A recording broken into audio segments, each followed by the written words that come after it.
Et c'est l'heure à présent, et comme chaque jour du Focus, elle a beau s'être affaiblie ces dernières années, l'armée de résistance du Seigneur fait toujours trembler les populations. Cette rébellion avait pour ambition de s'emparer du pouvoir en Ouganda et d'y imposer un régime fondamentaliste chrétien. Repoussée en 2006, la guérilla de Joseph Kony s'est finalement rabattue sur les pays limitrophes, dont la République démocratique du Congo. Aujourd'hui traqué par une force régionale, le groupe, également connu pour avoir enrôlé de force des milliers d'enfants soldats, demeure malgré tout, et vous allez le voir, une menace réelle. Reportage signé Grégoire Pourtier, Charles Garcia et Maria Cruz González. Nzako, 25 000 âmes au sud de la Centrafrique. En 2011, l'armée de résistance du Seigneur de Joseph Kony entre une première fois dans la ville. Marmat Ganda est le chef communautaire de Nzako. C'est ici avant que la LRA était venue, il a tout pillé ici. Tout amené, les nourritures avec eux, emporter les femmes, les enfants ici, dans cette marché. Ils ont tué beaucoup de populations ici à Nzako. Ils sont venus de loin, on ne connaît pas leur objectif.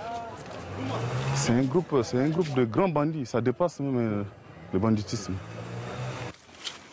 On est à l'ancienne base militaire FACA, les forces armées centrafricaines. C'est là que la LRA a tué les militaires centrafricains. En 2011, 2012 et 2013. C'est moi-même qui est venu prendre les cadavres de ces militaires-là. Maintenant, les forces ougandaises sont là.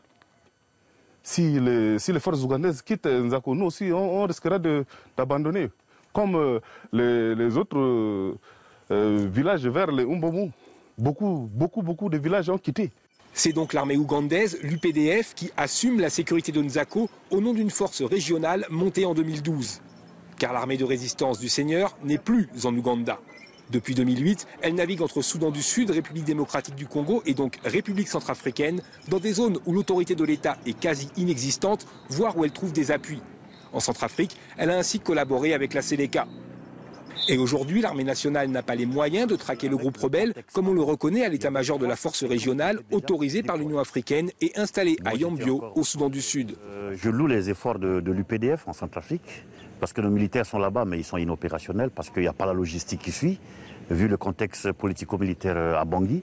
Donc, les militaires ougandais mettent la pression avec l'appui des Américains, qui font le transport aérien, qui font les renseignements. Ces derniers mois, les affrontements directs sont rares. L'armée de résistance du Seigneur est très affaiblie, même si la force régionale n'a pas déployé toutes les troupes prévues. Le Soudan du Sud mobilise par exemple de 100 à 500 soldats au lieu de 1000, mais le groupe rebelle n'opérerait plus dans le pays, se cachant plutôt en RDC et en RCA. Nous avons réduit leur puissance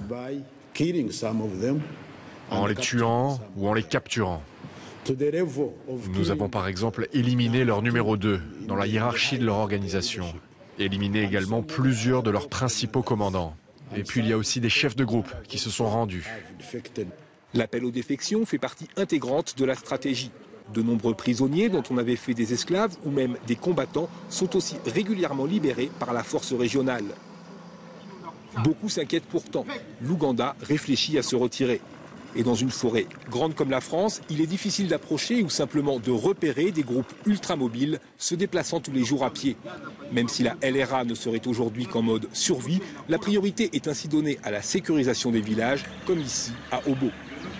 Si jamais nous partions maintenant, je peux vous assurer que Joseph Kony sera de nouveau en mesure de kidnapper des personnes et nous reviendrons au point de départ, car ces communautés restent vulnérables. Gaëtan a passé 1 an en captivité, son traumatisme est toujours vivace. C'est un côté de chasse, de défense aussi. Au cas où la LRA surgit maintenant là. La nuit du 5 au 6 mars 2008, ils étaient plus de 300 bien armés, bien armés. Ils avaient kidnappé plus de 200 personnes.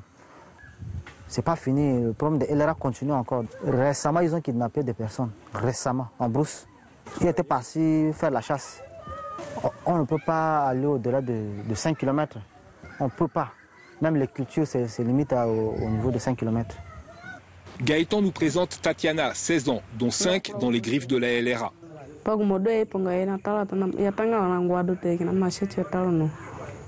Elle dit qu'il y avait beaucoup de souffrance et elle marchait tous les jours. Et quand tu es fatigué, on te donne des coups avec le machette. Et puis, il y a les sévices sexuels. Et elle a dit oui, elle a fait un enfant là-bas. Tatiana s'est enfuie lors d'une opération de l'armée ougandaise, son fils sur le dos. Ils sont une vingtaine d'enfants de la LRA à Obo. Ainsi, même si le groupe rebelle était éliminé totalement, sa marque restera indélébile dans le village, comme dans toute l'Afrique centrale.